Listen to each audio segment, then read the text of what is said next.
don't achieve worthwhile goals quickly or easily. They take time.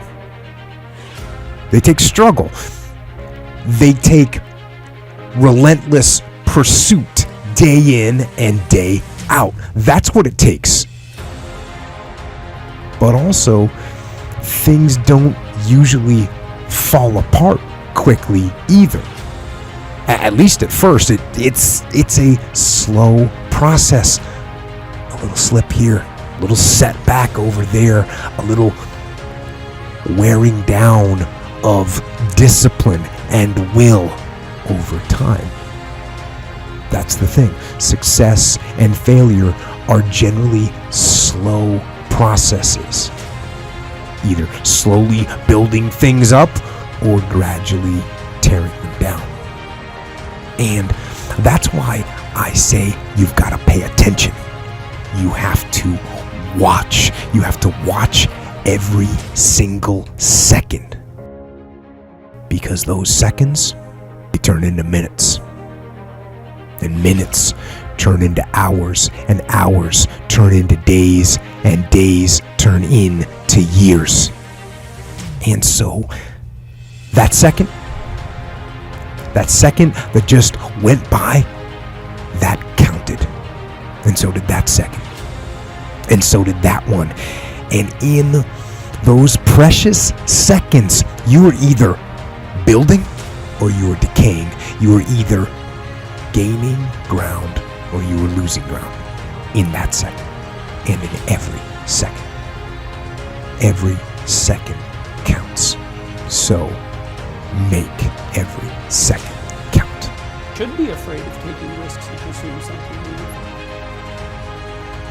But you should be more afraid of staying where you are if it's making you miserable.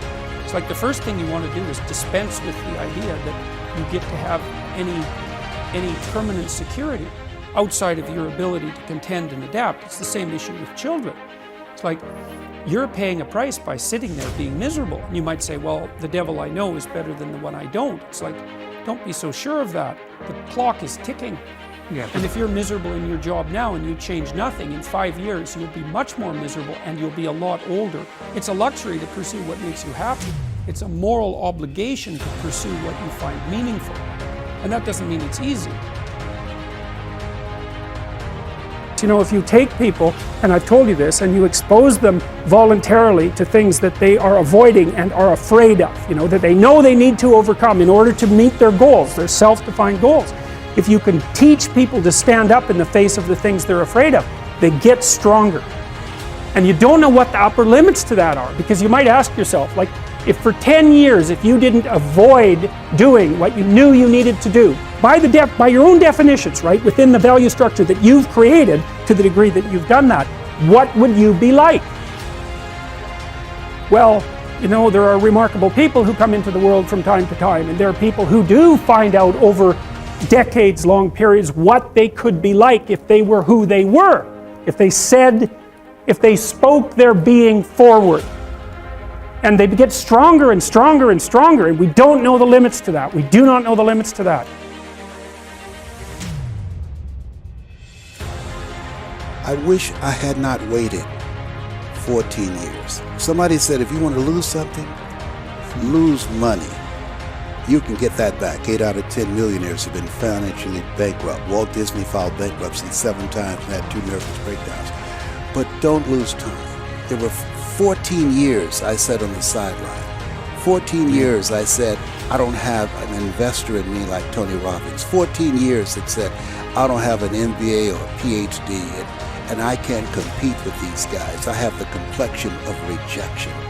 14 years I silenced myself. Wow. And so I regret that, because there are some people that maybe if they'd heard my voice, they would not have turned to drugs. If they'd heard my voice, their lives would have taken a different direction. And I can't get those 14 years back. That haunts me, and I think that drives me when I speak with such energy. I'm trying to make up for that time, but I can't. If things go wrong, they always seem to happen at once, and they just compound. on top of each other. And it's pretty easy sometimes to feel beat when you're faced with all those issues and all those problems, and they all hit you at the same time. But let me tell you, that doesn't mean give up. In fact, it means the opposite. It means it's time for you to fight hard, to dig in. It means it's time for you to go on the warpath. And that starts with one of the fundamental laws of combat leadership: prioritize and execute. What's the biggest problem? What's causing the most stress? Family? Okay. Sit them down. Explain where you are at. Be blunt, be upfront, and then give them the simple plan of how you're going to get things back on track. Don't sugarcoat it. You give it to them straight. Next, you got some late payments. Call those creditors up. Explain to them what's going on. Set up some kind of a minimum payment plan so you can start making some progress and get them off your back. And then you got your job. Right? You're falling behind at work. Okay, talk to your boss. Face it. Tell him that you're going to step up your game.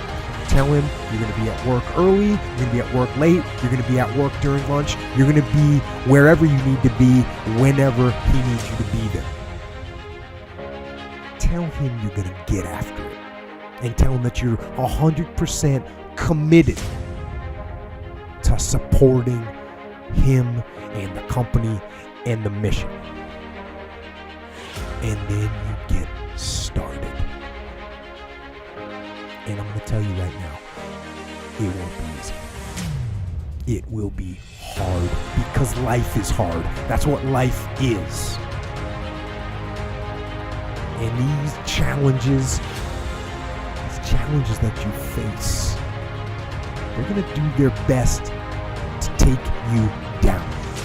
Do not let them. Stand up, dig in. Line up those problems and confront them.